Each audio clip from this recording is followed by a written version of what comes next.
Hi guys, welcome to Talking with Wizards. It's been a while since me and Kelly have done this, so it's good to be back. It is. And Jeremy and I were in this great conversation, and all of a sudden I was like, oh my gosh, we should continue this as we go live here. So yeah, it's nice to be back on. It's been a while for sure. So much is happening in the world these days. So Yeah, and we've got hi Ian. I've got a message come up there saying hello. We've got perfect. plenty of things to talk about. We're going to be talking about the latest crop circles. We're going to be talking about the upcoming rune class and a class that has just appeared out of nowhere called the archetypes of the gods, which we'll dive into deeper as we get a few more people watching. Yeah, absolutely. So I am excited to dive into the crop circles because I wasn't really following it all that closely until just recently. And wow, that most recent one. I'm going to go ahead and pull that up. I know we're going to jump right into it, but I find this one to be really, really crazy as to how well and perfect this is woven. Yeah, Isn't that just amazing? Yeah. Yeah. Not too far from, how far is this one from you? About 40 miles away.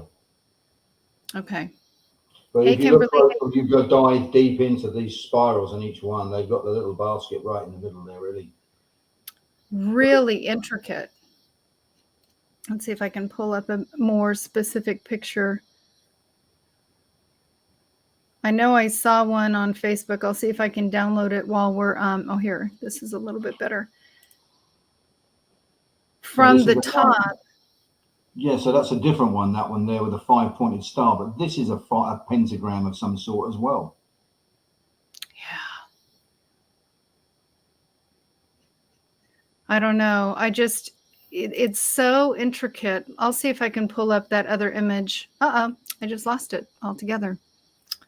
I'll pull it back up. But that one, the close-up from the top was as though each specific shaft was so perfectly laid. It was crazy. It's nice to see them reappearing and becoming more. They're not as sort of intrinsic as some of the ones that come before, but they're perfect. They are very perfect. This one reminds me, for some sort of reason, of creation, like I see in the anima. It's like those first life forms. That's what it evokes for me, like something is being born that's been what's it called? Well, dormant for a while.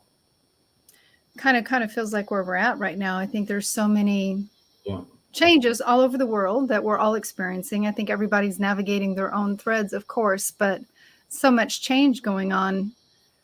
To me, I always look at those as some form of hope or of, additional intelligence out there into the world that we can lean into. So welcome to anyone else who's just joined us. I can see Aaron has said hello, Kimberly said hi, and any of those people watching, please a message in the post so we can acknowledge you there.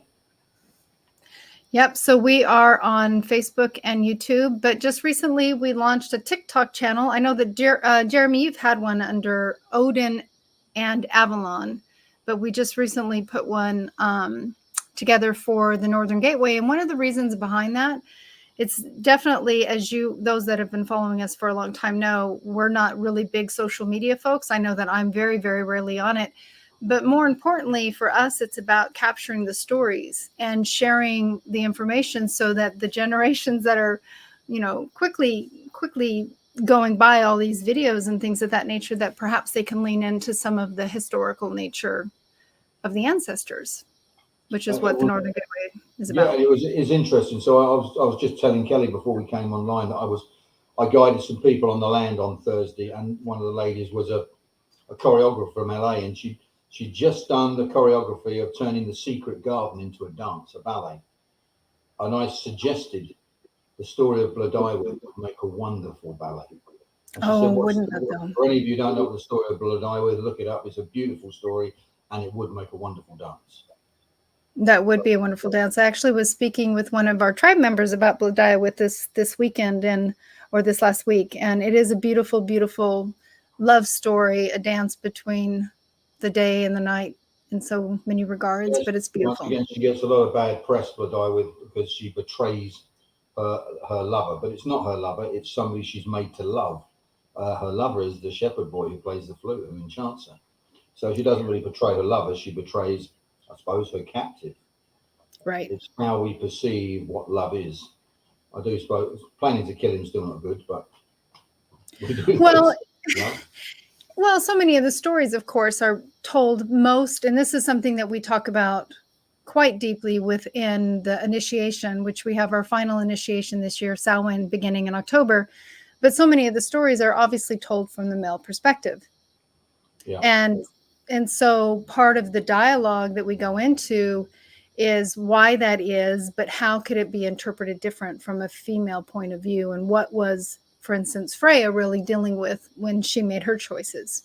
So Yeah, and Blood was made as a possession to be owned by Flay Clow, and it's and it's seeing the feminine as chattel even back then, and that's yeah, where the beauty of stories like Gawain and the Green Knight come in. And I said that would be another great one to do as a dance because it's a right, beautiful story as well, and the whole purpose of it is to understand the point of view of women. exactly. And I know we talked about it not that long ago. So those of you that may be new to this conversation, is the movie Gawain in the Green Knight that was just recently released is not a fair representation of the antiquity of the story and what the meaning It's an truly utter is. hogwash. It's take a really beautiful story and make it into a nonsensical story without any messages in it at all. And where is the artistic license and the responsibility to make sure that fireside gets told to young people so they understand the quest? Yeah, absolutely. Hey, Jessica, good to see you in the It's just not space. clear. Yeah. Yeah, absolutely. It's so anyway, and along that storyline, we talked this week about what our intentions are to kind of recapture and retell even, the Havamel and the Voluspa and the poems that are written therein, and wanting to bring those to today's stage more readily. Yeah, and put them in common tongue, as I call it, the common tongue of the 22nd century, not the common tongue of the 5th or 6th century, because we need to understand the meanings and not us. We need to get that point of view across to the layman who doesn't understand anything about it. What are they saying? It was interesting. Something came up on TV today, and it was interesting because me and Kelly were talking about this. The friend of my enemy is my enemy. And then a Native American version of that was the enemy of my enemy is my friend. Hmm. So it's Well, the same thing said from a different point of view. And I thought, okay, that's if your enemy of your enemy is your friend, and it's seeing it from a different window. yeah, I am going absolutely. to start doing that and writing what we call that the stanzas. I mean, some of them are easy to understand. The 77th, which is my favorite, cattle die, kinsmen die, no man is immortal, but the things we do in our life can live forever. That doesn't I re- need that doesn't need any interpretation. It's beautiful. no, and I remember when I first met you, that Yeah, was painted on the wall of your store. yeah, Yep. I remember that really capturing my attention. And that's part of the Northern Shamanic studies as well, that we go deeper into that. But, you know, for those of you that don't know, and I'm sure you've seen it along the way, I mean, Jeremy is a storyteller. There is a way within which you can really transport us into the story, the theme, the message. And you have this innate ability to recall not just the writings, but the historical aspects of them. So it's always a transformative experience. it's funny when Kelly says, "Can you put some words together?" I can just say it, but then I can't remember what I said. It's I like there's no know. thought; it just comes out. And I've been like, can you say that again? Because I didn't capture it all. So, but that's, I think that's when you're in the right place for the right time, right? When everything is just in flow and it just is what it is, and you're showing up being who you are. And yeah, it's pretty special for anybody to be in that place. it was interesting because of this couple that I walked on the land. Her husband was a Basque Mexican heritage, but he loves the Vikings and the Last Kingdom, and he goes, "Oh, he loved the Vikings Valhalla." And I said, "You must go to Edmund Ironside's grave because the way they portrayed that prince in the story is pathetic and weak." And I told him who he really was, and he said, "I'm going to go there and I'm going to leave an offer." And I said, "That's beautiful." Yeah, Because, that and he is. said, and he couldn't understand why they would portray him as such a weakling in the series. I have no idea. What did it add to the story? You know, there's. Yeah. Was it just to have men appear as weak in general? It was to have Anglo-Saxon Christian men to appear as weak. Yeah. Yeah. The There's Viking. always a purpose. It's all about embracing the Viking energy. But those Anglo-Saxons, I was talking to about that. The Anglo-Saxons were Vikings who came to Britain in the 4th century. And when you look at the Arthurian stories, they're portrayed as evil and horrible Vikings. Then you have the Dark Ages 300 years later, then they're all weak and pious Christians. But most of that story, the Dark Ages, is when England as a nation was formed, and our language and our hedgerows and our farms all come from the Anglo-Saxon period, which wasn't just the Anglo-Saxons, it was the Frisians, the Danes, the Jutes, all of them came. But their history is lost. And that's why I not only read the stories from the Poetic Edda and the Havamal, I go deeper into what we call the Teutonic and Germanic stories, because those were the original ones which the Eddas came from later. And they vary greatly. And some of them make more sense. And you understand the origins of the later sagas.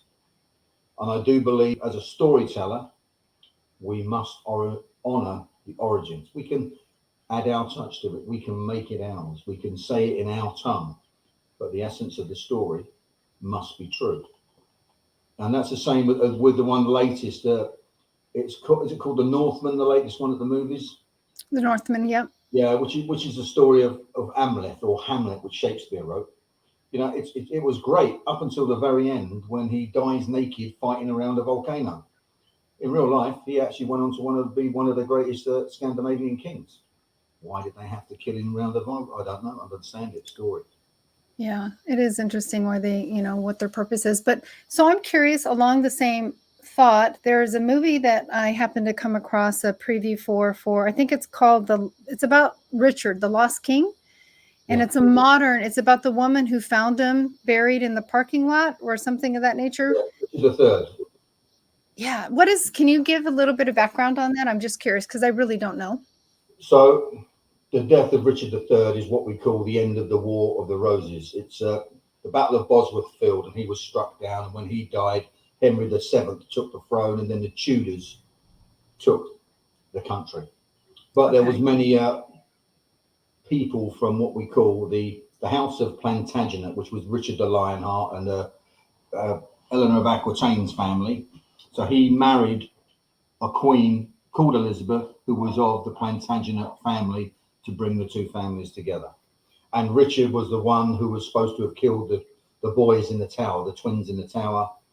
Some believe it was Henry VII Tudor's mother. We don't know. But he's always, in Shakespeare, he's always the one who's condemned with killing the boys in the tower. And so he was lost. They didn't know where he was buried.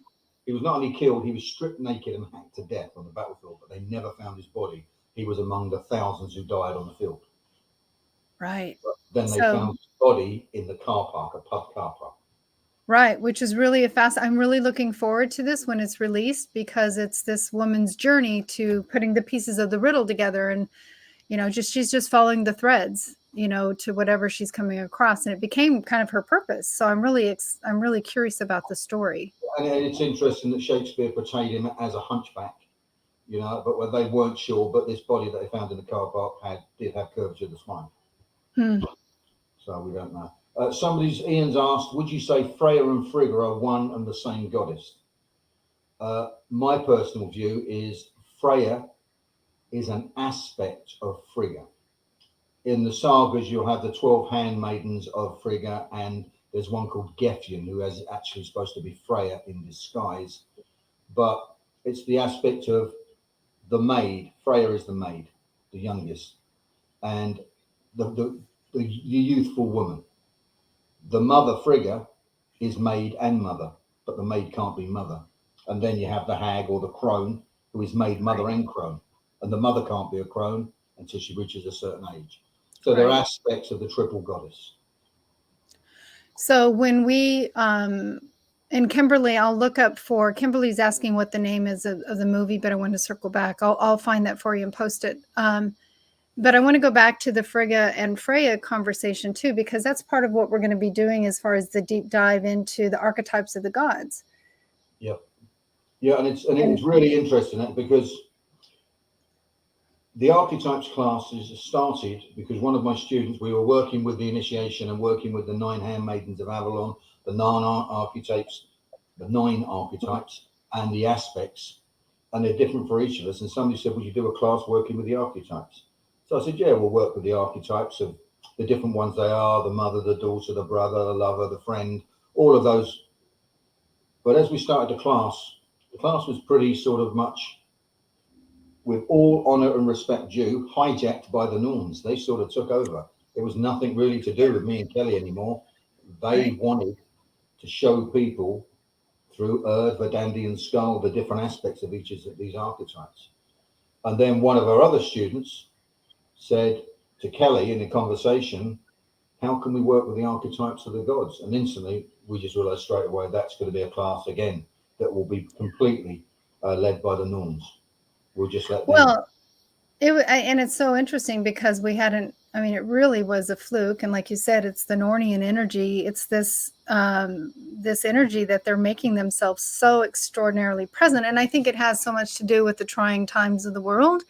And they're coming in and leaning in to be, our guides. So it's really fascinating to see how this will pan out, because the Norse gods, the 16 that we'll be talking about, the gods and goddesses, are part of the Northern medicine wheel that we've been studying for years. I say we, many of the students that I know are in, watching us now, and those that are currently studying with you. So it'll be a really rich accompaniment to those studies. And we're not doing all the gods and goddesses. We're just doing the 16 that I use on the Northern medicine wheel that I teach in the shamanic path.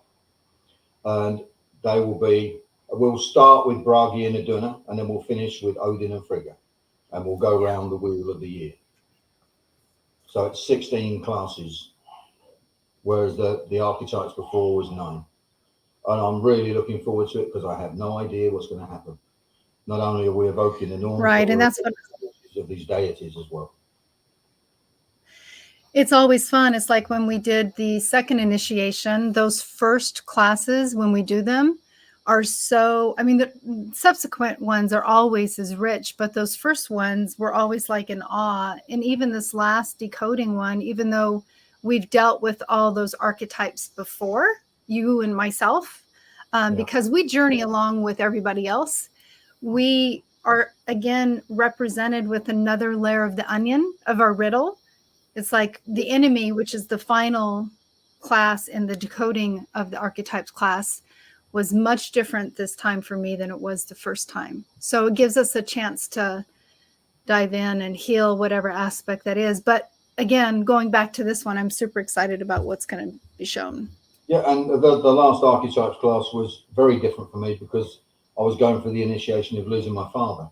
So the foundations of my life were changing, and my role in all of those archetypes had gone. I'm no longer a son. That archetype has gone for me. My mother and father have passed over, and I have to step up to the point now. And it doesn't matter if it happens when you're 12 or 90. When you lose your parents, you lose your parents. And so that was a big change for me, which I had a lot of revelations myself. And we were talking earlier before the class because I've been having some crazy dreams about that initiation of stepping up. No one above me. Pardon my experience. The shit stops with me. That's it. I'm the end of the road. There's no one to say, "Oh, can you give me some advice?" No, it's me. And what I'll do is let Odin speak and be the father that I turn to. And he has been a lot of my spiritual path. It's always been Odin I turn to. But during these crazy times, there are initiations happening where I've taken on, within the 9 worlds of the Norse cosmology, we have Midgard and we have the 8 worlds around, and I'm very comfortable in Helheim, in Svartalfheim, in Jotunheim, in Vanaheim, in Midgard, in Asgard. But I was always uncomfortable with the light elves, the cosmic beings. And through the aid of Kelly, she's opened that doorway for me to accept that I have a place there as well. Absolutely. You know, and that's for me to, I've got to assimilate that into my medicine path where it fits in. Right. Well, that's it. So it's because you're so grounded in Midgard and I'm way up here and I see in the fractals and the harmonics and the numbers. And it's a great, it's a great marrying of all the energy when we realize that we're all of it. Everything is inside. So I am you, you are me. What you're experiencing, I experience, and we can say that on the collective landscape. So instead of filtering the world and walking the world through the filter of our traumas or pain, is just knowing that we're right here instead of viewing the lens through our wound. And then, because when we walk in the world and view the world through our wounds, then everything's a shit show. I mean, we could all lean into that. We all have our traumas, and so it's being able to heal all of it. It's interesting what's happening at the moment in the world. The world is in a really strange place. Nobody knows what's going to happen. I've read everything from we're going to be forced to drive electric cars to that Russia's going to bomb London next week. So who knows what's going on in the world? But it is more important for us of a spiritual nature to know where we can ground ourselves and what place and our role in this world as well. Who are we? Who are we to? Where's our role with helping others? And understanding these archetypes and stories is critical to that. So, because you will be the one who will be the wisdom givers in the future. You will be the beacon of magic and stories and sagas that are there to unload those stories, release them to those who are lost, to give them some hope and to help them navigate the craziness that's coming up. And I have found, and then we'll probably dive here into the runes here, but I have found recently that a lot of those that have been on their spiritual journeys for a long time, who've been doing their studies, are being called back out into the world to be that pillar, a light or a place of stability where, we can be seen, and versus being more of a recluse and hiding in a cave. And we all there's all reasons behind all of it. It's always divinely woven. It's the weird. Yeah, I'd just like to say hi, Athena. Lovely to see you listening in. Yeah, yes. We can be mystics, and mystics serve their purpose, but the lost have to find the mystic to find the wisdom, to discover the wisdom.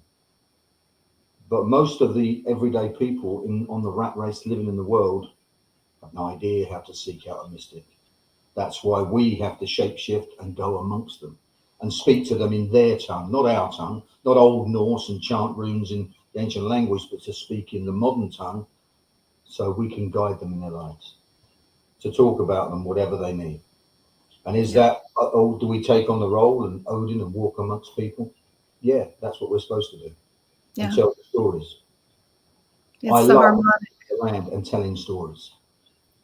Oh, absolutely. I mean, there's undoubtedly, you're exactly where you need to be. And, I know Glastonbury is your backyard. And I know that the energy is different there too, but that doesn't mean that that's not where you're supposed to be. Yeah, it's a certain, when I finish doing a walk and I finish in the orchards of Avalon and I walk away, I'm proud of myself. When I'm not very proud of myself very often, but when I do that, I know that's what I'm supposed to be doing. I know that's what Spirit wants me to do. Just to open that door and light the flames so others can walk through. And they'll take the stories further, or something will inspire them. And to show people the true magic of Avalon. The shops are great, the crystal shops are great, the resin fairies are wonderful, but actually the land is where all the magic really exists, where we can heal. Yeah. And I think it's so important for us to take sabbaticals from our electronic devices every day. Put those phones away, turn them off, read a book. Do something, have a conversation first and foremost with your family and friends. But I have found Yeah, it's just a wild way within which we live, in my opinion. It's I have a 5-month-old puppy that's grounded me very much in the modern world. Yeah. And he taught me a great lesson today because I had a bacon sandwich. I didn't eat until 12 o'clock because I'm not allowed to eat because I'm on an 8-hour fasting diet, so I can eat from 12 till 8. And I just made my bacon sandwich and I got a message on my phone and I looked at the phone and the run off with my bacon sandwich. Sid Vicious. Sid, yeah, I called it the worst possible name. So we cherish the meals that we have, but yeah, we were talking a lot about our eating habits prior, but there's so many things we could go into. Do you want to open the doorway for the runes? Are you ready to go into that, or are there any questions Yeah. anybody Anyone has? who doesn't work with the runes, we start in a class. Is it the 10th of September? Yes, let me put up the dates here real quick. But yeah, we are going to be starting the 10th of September. It is a 6-week succession class. Yeah, and any of you watching know anyone who'd like to know the runes and guide them towards it, because it is the first steps on the path really to open up to the northern gods. Please advise them. I'm sure there's links for rewards. We do a reward system now through the Northern Gateway.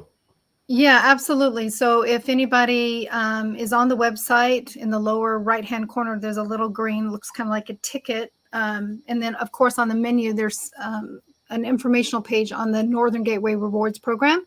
But it's a way for you to earn monies back to utilize against readings. Both Jeremy and I offer services. He does runic readings and mentoring and counseling. I do cosmic threads, codex sessions where I work within the Norns and working on harmonics, but it allows you to accrue points to apply to other services, things that we have. So check those things out, but everything's available online. And if you have any questions, both Jeremy and I are always available and through all aspects, social media, emails, etc.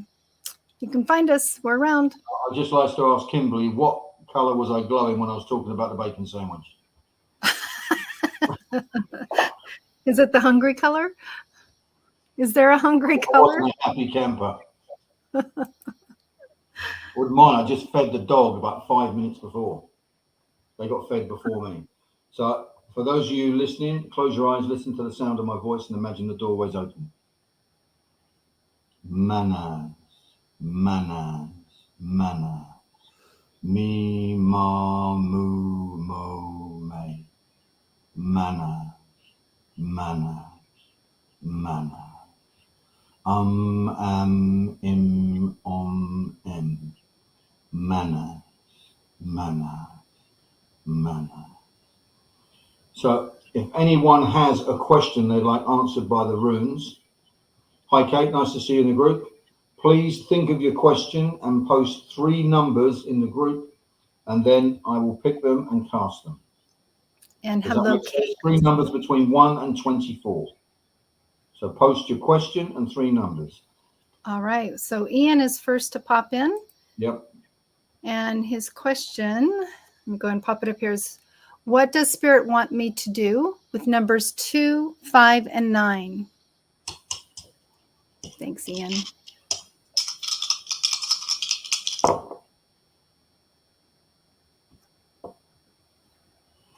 Okay, you have Rado upside down. You have Sawello blocked. And you have Io the right way up. Spirit wants you to travel back in the past. And don't be afraid of it. It will bring joy. It may not seem like it, but the sun will shine on you.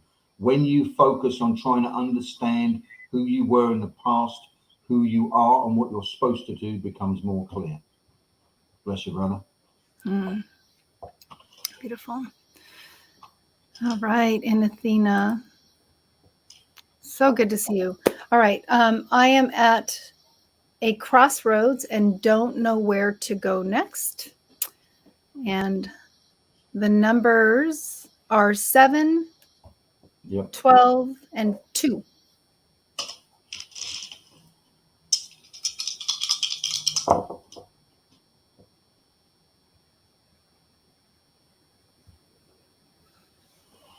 Okay, so Athena, you have focus, but you have now these, and this is struggling to let go of events that have happened. This one you can't let go of because it normally means bereavement.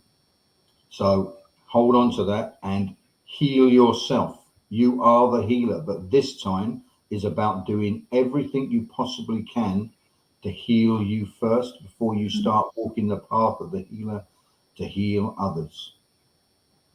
I hope that helps, sister. Work with this room. EO, focus ahead. Be tunnel visioned about helping yourself. Self love, self direction, self empowerment. Yeah. Right, bless you, sister. Beautiful, beautiful. All right, I'll give you a moment here. I don't want to go too fast for you. All right, so Kimberly's next. Yeah. And her question is, what message do the light elves have for her today? Numbers 19, 11, and 24. 19, 11, and 24.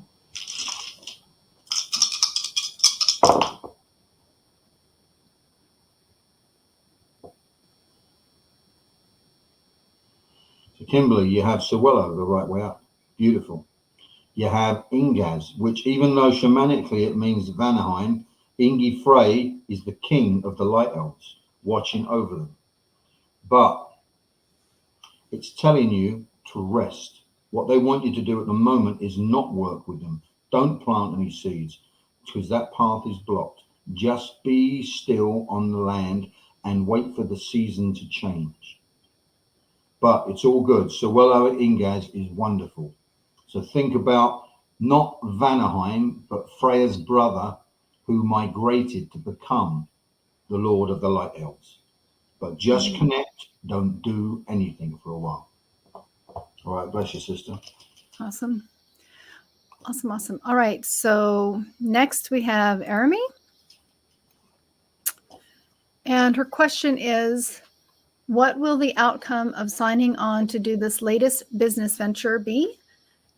The numbers are 17, 4, and 9.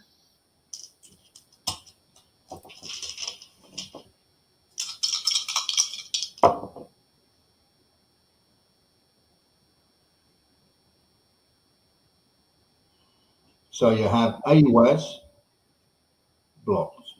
Not bad, not good. But the purpose and the progress of it won't seem what you want it to be.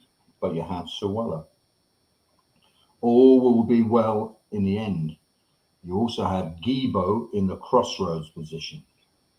So make sure what you sign on and what you commit to and what you obligate to is what you really want. And you may have doubts with the AWAS blocks, but Sawello outweighs everything. The sun will shine on this venture. You just have to make the right choices. All right, bless you, sister. Perfect. What I love about the runes is they just paint a really clear picture, in my opinion. Sometimes for me, I'm so close I can't read for myself. But all right, so next we have Jessica.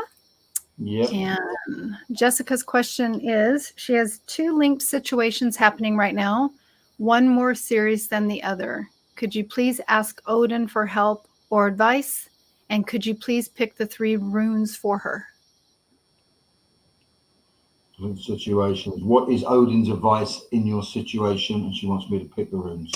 Yes. So I haven't even looked at the numbers, I just got it.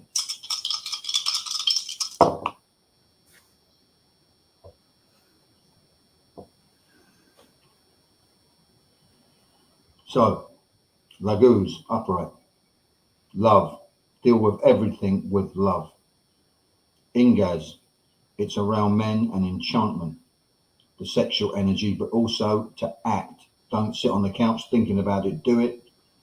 And Bakana, the right way up. Fresh starts and new beginnings when you deal with this. These are 3 beautiful runes and powerful runes. Laguz and Bakana, very feminine. Ingaz, the most masculine.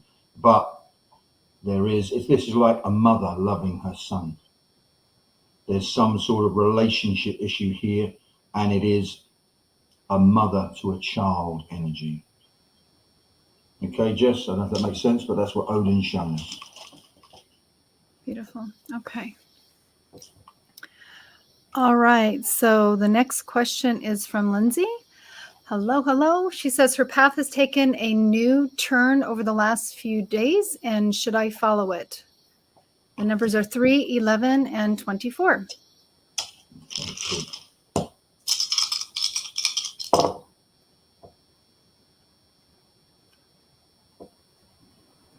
So you have EO to start with. This has totally thrown you off focus. But Yara is tilted to the future. The work you put into this will begin to show rewards. And yes, you definitely should do it. This is Ingaz, act now. The fairy king is blessing this path. So once again, he's related to the Lord of the Light Elves as well, or the angels or cosmic beings. It's why Gwynat Nith, Freya's brother, and the Archangel Michael all have the same star constellation in the night sky.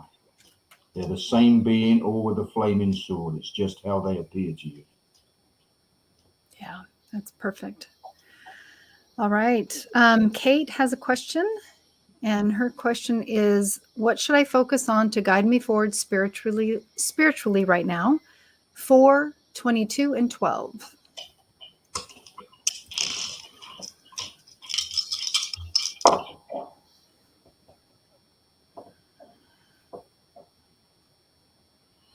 Okay, Kate, every single one is completely blocked. So it's interesting. This is partnership and progress. This is energy and health. This is Yara, rewards. What should you focus on the moment?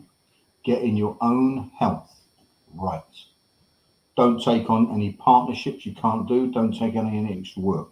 Your energy levels are low and you need to recharge. If I was looking at this, if you're asking what you should do spiritually, have a fallow season where you deliberately don't do anything and it drives you mad to the point you want to get back into it. So step away and don't try and do too much. In fact, don't do as little as possible. Try not even think spiritual until you crave it again. I'm trying to think what that's trying to say to me. No, that's it. But they are all blocked in the blocked position. So take a fallow season. I hope that helps. Probably not what you want to hear. Well, we're coming off of the end of Shemitah, which is when we leave the fields fallow. And there is something to be said for being the land being rejuvenated, for our spirit being rejuvenated by not always harvesting and working. So, And I've gone through that myself. Kelly and another friend had said I've been under spiritual attack. And I asked my runes and they told me not to do anything for 3 weeks. Yeah. So I've done nothing until the seasons change and the air's cooled and I can feel autumn in the air and I feel better now. And that's turned to me. And that's your magical time. We both are very fond of the fall season and we're, approaching that time of Samhain. So that's beautiful. And in Britain, you can feel the change in the air and it's wonderful for me. Yeah, absolutely. We do have another question. Athena would like to ask one more. And it is, should I sell my house now while the market is good? 4, 11, and 17. So maybe should have just been one rune, but we'll throw all 3.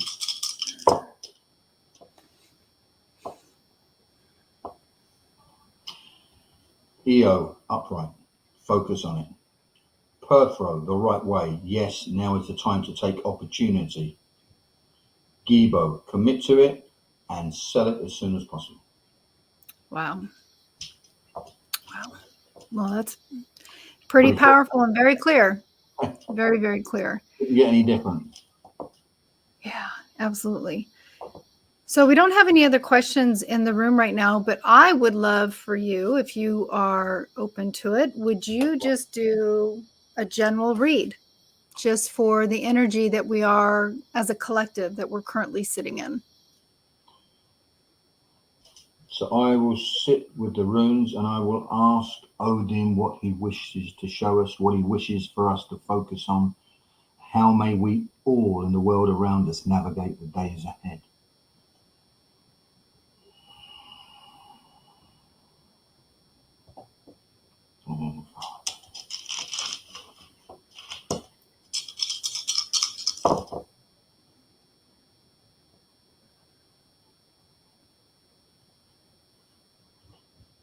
Well, I was expecting some really grim stuff, but he gave us Sawello the right way up. He gave us Yara the right way up. He gave us Bacana the right way up. Wow. The summer is ending as the new season of harvest, which is exactly the time of year we're coming into. We are now into Mabon, the second harvest of the year. Fresh starts and new beginnings. So it's like, if I didn't know better, we've come to the end of the bear market, or we've come to the end of the abyss, and we're bouncing at the bottom, and it can only get better from here on. Right. So what he's telling us to do is to only focus on positive. Each one of these is a beautiful, beautiful positive rune. Sunshine, planting seeds, and let the mother give birth to a new future. Yeah, that's beautiful. All right, bless you guys. It's been a pleasure. Well, thanks for joining us. Yeah. We'll be back on again. And again, since we're coming into this beautiful time of the year, not that every time isn't beautiful, but there is such richness with the change of the wheel as we roll into fall. I know school's starting again, and there's just a whole different energy that starts filtering in. So I think that's part of that messaging. So yeah, perfect. Beautiful. All right, bless you guys. We'll see you next time on Talking with Wizards. Bye-bye. Bye, guys.